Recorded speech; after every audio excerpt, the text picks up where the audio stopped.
نعم الحمد لله رب العالمين الصلاة والسلام على رسول الله صلى الله عليه وسلم. نريد كتلبي إن سبيسة إن شاء الله تجيني ما بإذن الله تبارك وتعالى سب الله أتوه بلونج بلي ملامانزاني بإذن الله. إن سبيه سوكا أو تمني بلونج بوالامانزاني مويزيغونو. الله أكبر ولله الحمد. إلى الشيخ يغامبا جهل بعض بفضل شهر رمضان. abantu abamu tebamanyi bulungi bwa mwezi gwa Ramadhani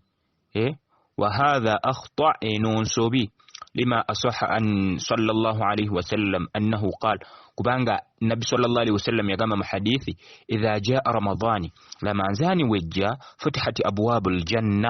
emiryango gy'ejjana gyonna giggulibwawo wa ughliqat abwabun nar emiryango gy'omuliro gyonna ne giggalwawo wa sufidati shayatin في السلاسل في رواية وسلسلة الشياطين ستاني نيسيبوا منجوغيري ndala kunjegere رواه البخاري Bukhari bwatu wajogera kati obutamanya mwezi gwa Ramadhani kwebye birungi byonna bansobi nene tulina okumanya obulungi bwa Ramadhani biidhnillah ensobi endala obutasala tarawih mu kiro kya Ramadhani ekisooka wa min al-akhta an yab'adhu an-nas idha balaghahu an hadha al-layla hiya awwal laylatin fi Ramadan la yusalli salatu at-tarawih wa hadha akhta. Sheikh atugamba nti ne munsobi ennene endala olunaku olusookera ddala lwa Ramadhani ngeri abantu gye bamanyira engeri gye batebanna basiibako babeera nga bakola ensobi fa innahu بجرد لهلال رمضان أن يكون مسلما قد دخل فيه أول ليلة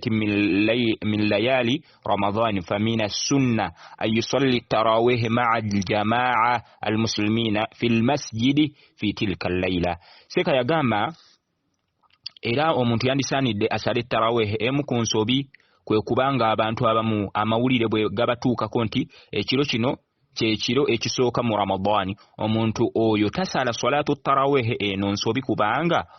olulaba obulabi ku mbonekerera yo Ramadhani omusiraamu aba amaze okuyingira mu Ramadhani ekiro ekisooka mu biro bya Ramadhani kya mu nkola ya Nabbi Muhammadin sallallahu alayhi wa sallam okusala tarawih mu jamaa abasiraamu naddala abasajja mu muzikiti mu kiro ekyo biidhnillah nsobi gye tugenda okulaba esembayo وبارك الله فيكم. الأخطاء الثامن يومنا قال يروي يوكسة يفي ترك الشرب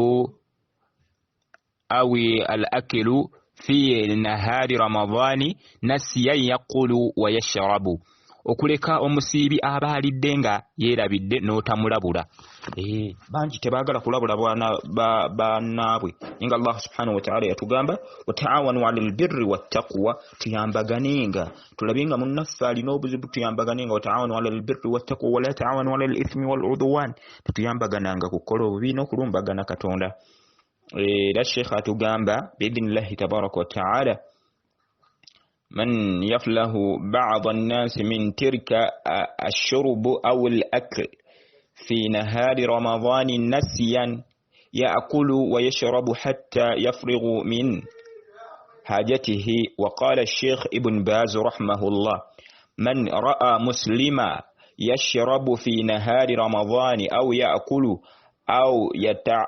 أو يتعاطى شيئا من المفطرات الخرية وجاب الإنكار عليه إلا ظهر ذلك في نهار صوم منكر ولو كان صاحبه منذر في نفسه الأمر حتى يجي الناس على إظهار محرم الله من المفطرات في نهار الصوم بدومه النساء. Sheikh Ibn Baz emukunsobi abantu abamu abakola ne baleka omuntu aba anywa oba alya emisana mu Ramadhani nga yeerabidde ye n'agenda maaso na kutuusa okutuusa lwamala kyaba yeetaaga. Sheikh Ibn Baz yagamba, yali mufti wa Saudiya, yagamba nti yenna abaalabye omusiraamu ng'alya oba ng'anywa oba nga alina kyakola kyonna mu ebyo ebisiibulula ebirala, kimukakatako kya buvunaanyizibwa okumuvumirira, kubanga okukola ekintu ekyo mu lwatu emisana mu Ramadaani kiba kibi nnyo. Kakibenga aba akikola aba alina ensonga entuufu. Ekyo kiri bwe kityo abantu baleme okwepampalikira kutyoboola ebintu Allah byaziiza mu bisiibulula emisana mu Ramadaani nga beekwasa ekyokwerabira. Soma Majallati ad-Da'wa olupapula lwa 611 611. Inshallah sijja kusingakaawo. Subhanakallahumma bihamdika nashhadu an la ilaha illa anta nastaghfiruka wa